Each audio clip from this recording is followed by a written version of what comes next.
Hey everyone, welcome back to another video.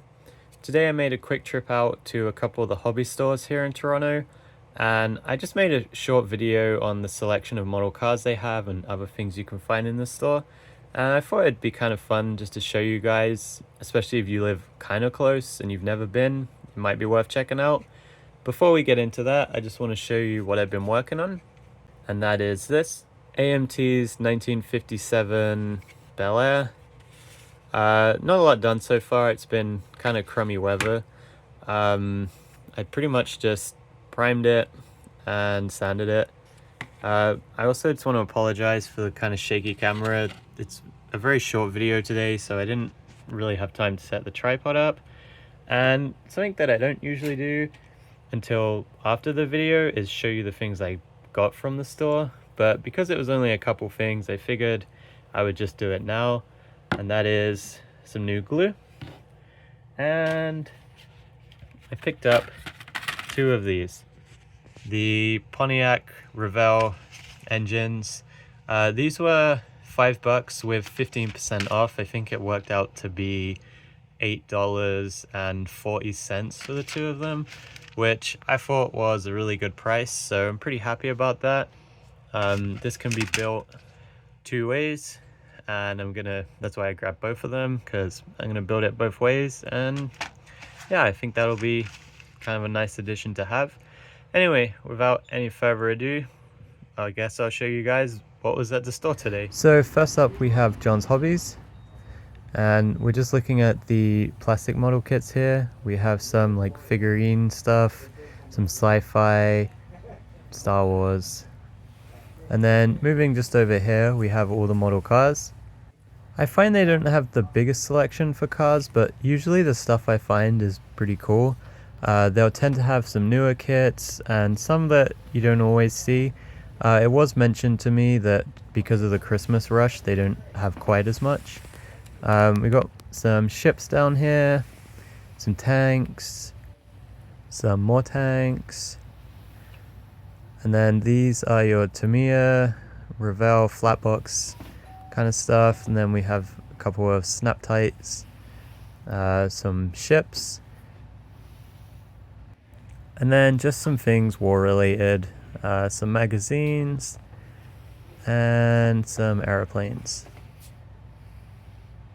and more magazines and planes and war stuff.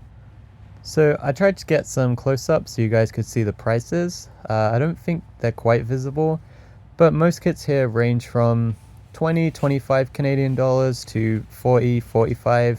Some of the newer Revell kits I saw were $45. And for those of you that are into model trains, they have a pretty decent selection of model trains. I'm just going to keep it brief because I know most people here are watching for car content.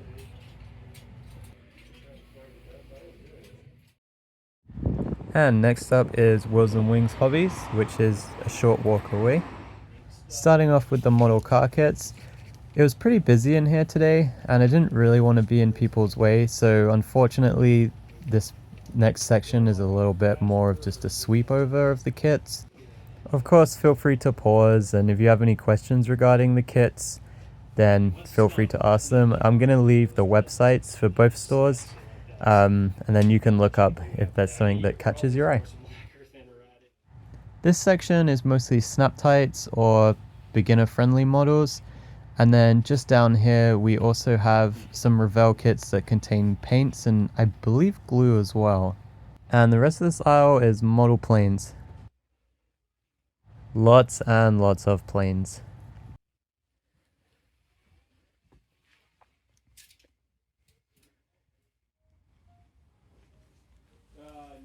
Few more car kits that are up here.